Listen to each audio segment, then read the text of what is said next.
नीतीश जी ने जो बात कही, समीर अहमद साहब, अचानक बीच में ये लगा था कि भाई वो तो शांत पड़ गए हैं और बीजेपी से जो नाता तोड़ने के बाद जिस तरीके से एक्टिव हुए थे, ऐसा लगा था जैसे कि वो सारे विपक्ष एकजुट कर लेंगे।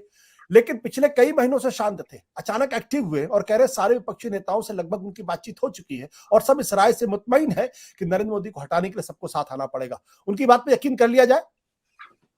जी जी, उनकी बात पर आप यकीन कर सकते हैं। और बहुत लंबा वक्फा नहीं बीता, मेरे ख्याल से सितंबर में वो मिले थे और अभी दिसंबर है, तो बीच में आपको पता है चुनाव था, यहाँ खुद बिहार में उपचुनाव थे और कुछ बातें हमेशा सार्वजनिक तौर पर नहीं की जाती हैं। पॉलिटिशियंस तो सार्वजनिक तौर पर हर बात करते नहीं।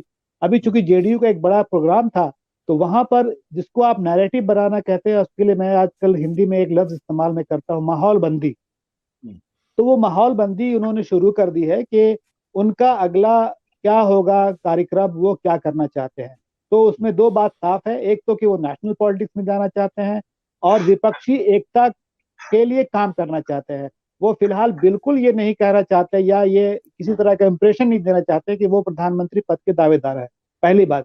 दूसरी बात, वो ये भी माहौल बंदी कर रहे हैं कि उनकी गैर मौजूदगी में बिहार कौन देखेगा।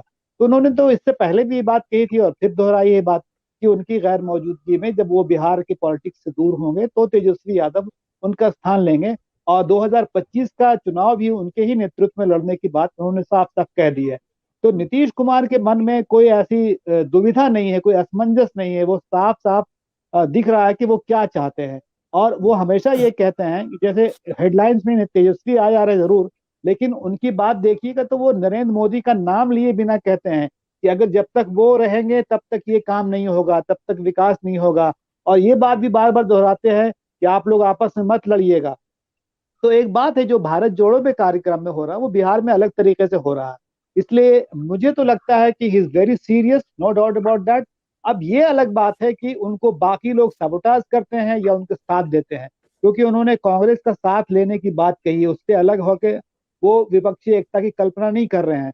तो जो लोग उससे कांग्रेस को अलग रख के विपक्षी एकता की कल्पना कर रहे हैं, हो सकता है उनसे कुछ उनको दिक्कत हो या हो सकता है कि वो उनको मनाने में भी कामयाब हो जाए।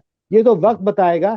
लेकिन ये कहना कि वो चुप हो गए थे, एक हद तक सही है कि बयान नहीं दे रहे थे, लेकिन उनका काम पीछे पीछे चलता है। जैसे आखिरी बात मैं इसमें कहूंगा कि जो बात 9 अगस्त को मालूम हुई, वो 9 अगस्त को तो तय नहीं हुआ था, वो उससे पहले से चल रही थी बात। वो हम लोगों को मालूम होती है देर से। जी बिल्कुल, आपके कहने का मतलब हम लोगों को देर से मालूम होती है। एक सवाल और आपसे, उसके बाद फिर मैं सिद्धार्थ जी के पास जाऊंगा। ये जो तेजस्वी वाली बात कही है, क्या अपनी बात में गंभीरता लाने के लिए कि विपक्षी एकता के लिए वो गंभीर हैं और वो सारे विपक्ष को एकजुट करना चाहते हैं, इसलिए ये कहने की जरूरत पड़ी? अन्यथा ये कहने की जरूरत तो नहीं थी कि मेरे बाद तेजस्वी रहेंगे, 2025 का चुनाव तेजस्वी के नेतृत्व में लड़ा जाएगा। क्या विपक्षी एकता में गंभीरता लाने के लिए उन्होंने ये बात कही है? समी साहब, आपसे सवाल है। ऐसा लगता है जैसे समी साहब से हमारा संपर्क टूट गया है, उसे दोबारा संपर्क करने की कोशिश। सिद्धार्थ, आपको क्या लगता है, ये जो नीतीश का बयान है इसको आप किस नजर से देखते हैं? क्या वाकई में तेजस्वी की बात लानी जरूरी थी अपनी बात में गंभीरता लाने के लिए? देखिए, नीतीश कुमार ये बात पहले भी कहते रहे हैं कि जब वो केंद्र की राजनीति में जाएंगे तो उनका स्थान कौन लेगा, और अब ये बात उन्होंने जिसे कहते हैं ब्लैक एंड व्हाइट कह दी है। और विपक्षी एकता को लेकर देखिए, आप याद करें कि अभी उत्तर प्रदेश में लोकसभा क्षेत्र मैनपुरी का उपचुनाव हुआ।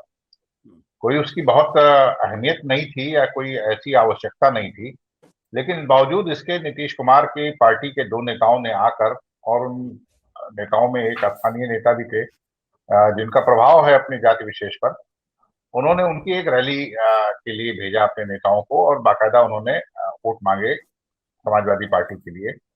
और उसके बाद जब नतीजे आते हैं, नतीजों के बाद अखिलेश यादव ने करीब करीब वही बात कही है जो नीतीश कुमार बिहार में कह रहे हैं कि विपक्षी एकता की जो कवायद चल रही है, उस कवायद में किन किन लोगों से बातचीत हो गई है, कौन कौन लोग साथ आने को तैयार हैं।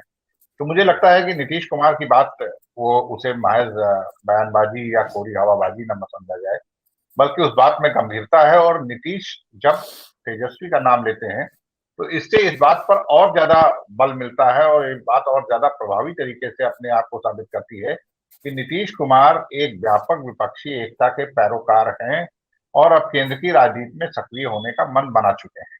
इतनी चीजें तो कम से कम साफ हैं। सत्य हिंदी का ऐप डाउनलोड करें गूगल प्ले स्टोर पर।